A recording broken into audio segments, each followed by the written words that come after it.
Hello सांग माने welcome to my channel. आमे आज बनैबा नड़िया फूल माछ बेसर। तेणु आमे एठी 500 ग्राम नड़िया फूलर माछ नैचु। सेथिरे पकेइलु हळदी लूण ताकू भल भाबरे एमिति गोळै नेबे। ताकू किछि समय पय छाडी देबे।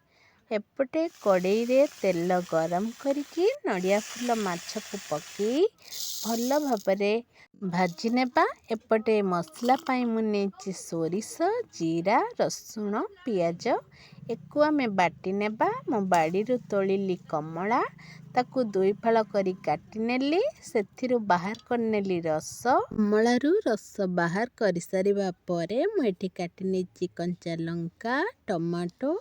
आमे पकेइबा कड़ाई रे तेल तापरे पकेइबा कंचा लंका सेथिरे पकेइबा टमाटो बेसर ताकू भल भाबरे गोळै नबा। बे आमे एथिरे पकेइबा लूण हळदी आउ लंका गुंड ताकू टिके भल भाबरे सिझिबा पई छाडी दबा। जेमिति टमाटोटा सिझी आसीबो नरम हेजिबो। एबे हमर टमाटो टिके टिके हेइ आसिलानी तेल भी छाडी गलानी। एबे मु बाहर करिकी रखिथिबा कमला रस को देई नेछि।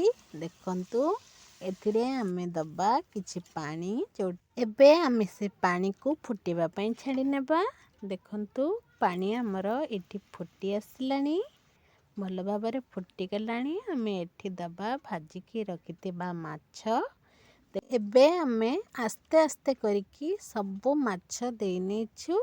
एबे देखंतु बढ़िया सुंदर देखा जाउछि। एबे आमे एकु आउ टिके नाकु फुटिबा को छाडी दबा जेमिति यार झोल टिके मरि जिवो। तेणु मु एठी फुटिबा को छाडी नेछि। एबे आमे जिबा आनिबा पई धनियार पत्र। मु चलिली धनिया पत्र आनिबा को। एबे मु धनिया पत्र तोली नउछि। मते धनिया पत्र पडिले तरकारी बहुत स्वादिष्ट लागे। आपण मानको केमिति लागे निहाती कहिबे।